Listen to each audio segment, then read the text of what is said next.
It's all right. When I think of my great-grandfather, Harry Arthur Gordon, Osher Henneth in Hebrew, it is his great strength that comes to mind. The strength that emanated from his baritone voice, the strength of his zest for life, and the strength of his passion for a tall glass of scotch and a great baseball game. My great-grandfather was not a big man. In fact, he was quite diminutive, but he was a strong one.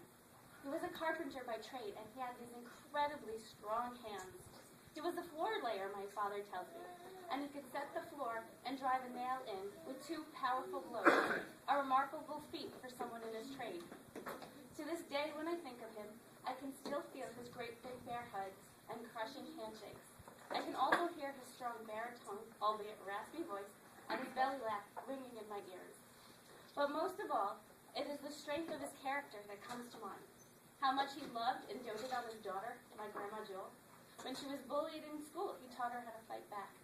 He loved life and lived it to the fullest, celebrating it with great joy and great passion. Of all of the guests at my bat mitzvah, I remember that it was Grandpa Harry who had the best time. A man in his 80s then, he was so proud and so glad to be alive to enjoy the simcha of the benot mitzvah of his eldest grandchildren, or great-grandchildren. I believe that it was this joie de vivre that was the reason that he lived a healthy life into his 90s, although he would tell you that it was the shot of whiskey every day that kept the doctors away. It was a glass, it wasn't a shot. It was a big shot. Really big shot. He was very proud of his family, and he used to tell me that his dream was to meet the 5th generation, his great-great-grandchildren. And he held on for a long time, but he did not see that day. But today, when we named our son Eitan, which means strength, Osher Henneth, or Ethan Harrison in English, it was so that we would always remember Harry Arthur Osher Henneth and acknowledge his dream. Our son overcame many obstacles to be here today, and we are thankful and grateful to the Kadosh Baruch Hu for this gift. We're also grateful for the support of our friends and family for another difficult and complicated pregnancy, and the strength of your collective prayers.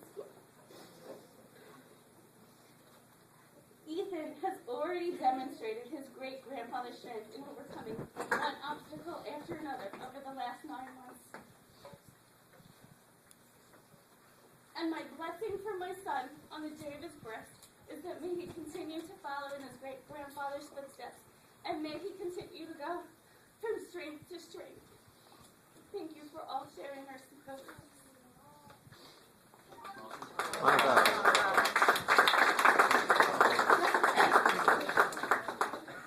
This wasn't planned, obviously, but I think I should say something.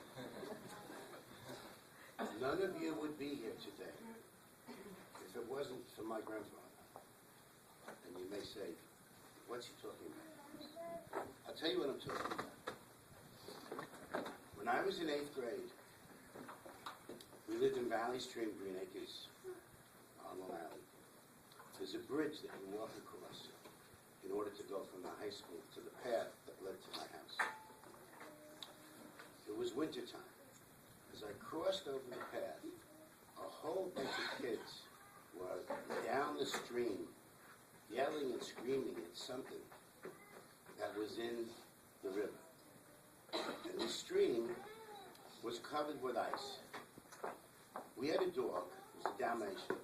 The dog crossed the ice, and you know when you get to the center, that's where the currents are. The ice was very thin, and the dog fell in. So I ran down, I saw it was my dog, and not too braggingly, I started to crawl across the ice on my belly until I got to the dog. And as I reached Pal, that was his name, I heard this crack that I'll never forget. And all of a sudden, it was now the dog and I that were in the stream. We couldn't get out.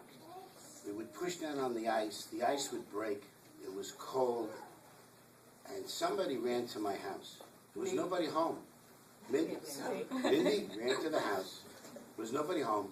But my grandfather, because he used to lay floors on Long Island, he stopped by the house. Mindy told him what happened. he came running down to the street.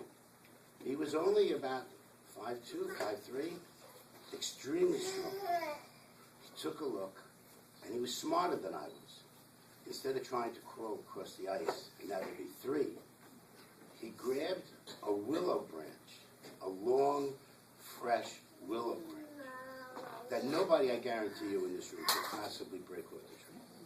He ripped it off the tree, extended it out.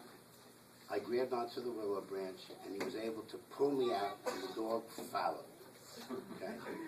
So none of you would be here today celebrating this bris, named after my grandfather, if my grandfather didn't pull me out. I'll leave you with that.